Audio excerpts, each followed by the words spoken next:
Petite page nostalgique dans le podcast.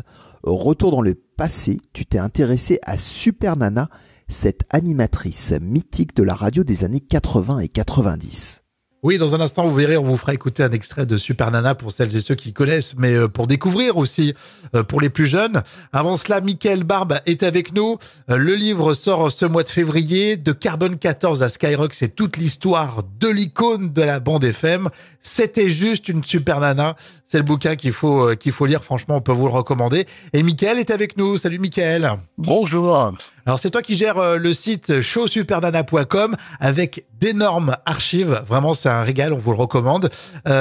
Justement, il y a tellement de contenu, je me suis dit, qu'est-ce que tu vas apporter de plus? Pourquoi tu voulais faire un bouquin sur Super Nana? Eh ben, c'est un peu la réponse, c'est un peu dans ta question en vrai. Parce que justement, mon site, ça fait plus de 16 ans que je m'occupe de sites sur Super Nana. Donc, j'ai réuni depuis 16 ans beaucoup d'archives, beaucoup de témoignages.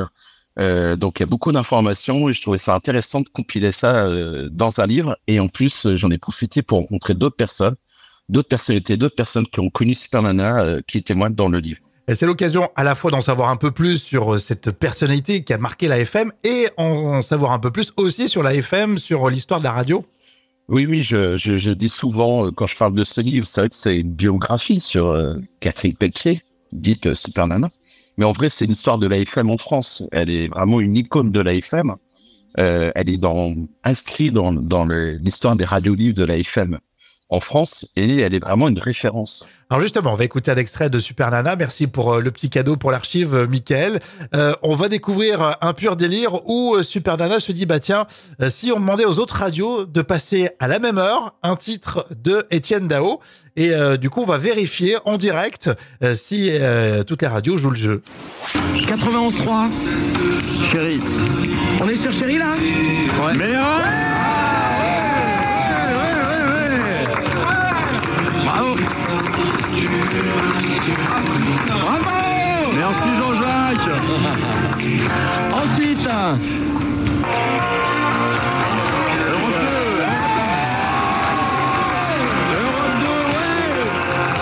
Je crois qu'après, Dao, il peut te dire merci quand même. Hein. Parce que là, au niveau vente de disques... Ça fait longtemps qu'il peut me dire merci.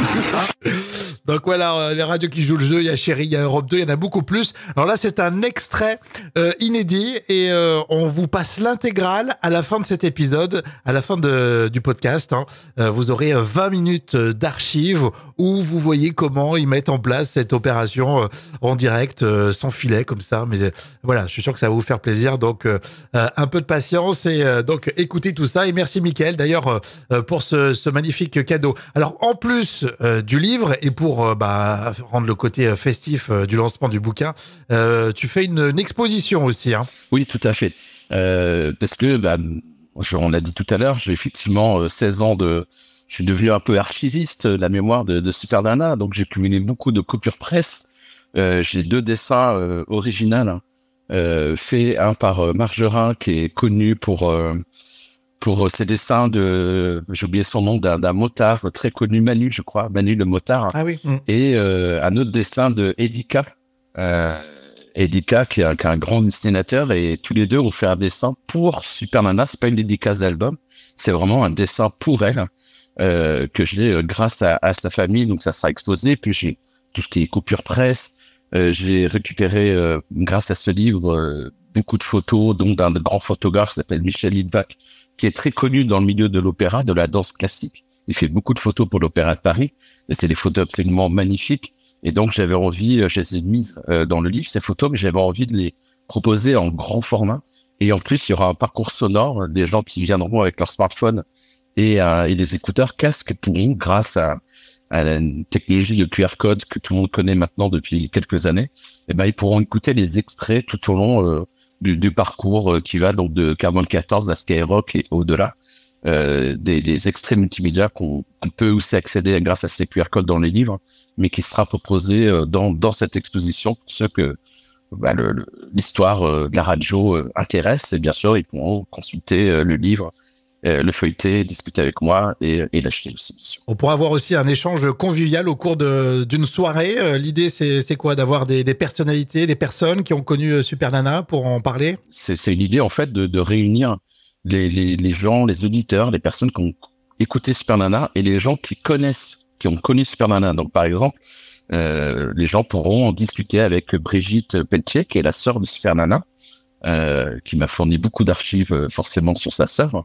Il y aura aussi 2 anciens animateurs de Carmen 14, Jean-François Gallotte, plus connu, pardon pour le nom, mais c'était son pseudo David Grossex, et puis un autre qui s'appelle Philippe Debrenne, qui interprétait un personnage qui s'appelait Madame Globo, qui était on croit que c'était une vieille dame sur Carmen 14, et c'était un gamin à l'époque de 20 ans qui sera là. Et il y aura aussi de l'époque de Skyrock quelqu'un qui s'appelle Didier Rapmadou, que les gens ont connu sous le nom du baron Ragout d'Amour.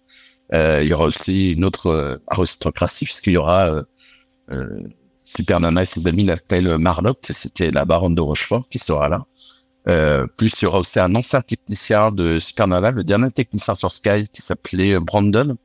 Je dis qu'il s'appelait parce qu'en vrai c'est pas son vrai prénom, il s'appelle Dominique, et qui sera là aussi. Donc ça permet aux gens d'échanger, de discuter en version augmentée du livre, hein, même si tous ces gens-là que j'ai cités, bien sûr, ils témoignent dans le livre, mais ils pourront discuter en direct avec eux, échanger. C'est vraiment un moment convivial, un repas, voilà, pour fêter ensemble la sortie du livre, et voilà, c'est vraiment très convivial.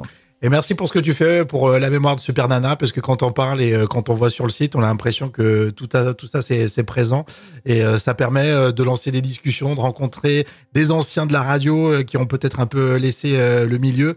Donc c'est précieux tout ce que tu peux faire, Michael. Bravo en tout cas. Eh bien, merci infiniment, merci de m'avoir reçu sur les ondes podcast. Et puis j'espère vous voir et voir ceux qui écoutent ce podcast, cet épisode. Venir me rencontrer et en discuter plus longuement. Merci, Rémi. Alors, je précise que l'expo, c'est uniquement le 10 février. Le repas, c'est le soir, et c'est dans le 8e arrondissement à Paris. Si vous voulez plus d'infos, c'est sur le site showsupernana.com. Oui. Des ondes Vocast.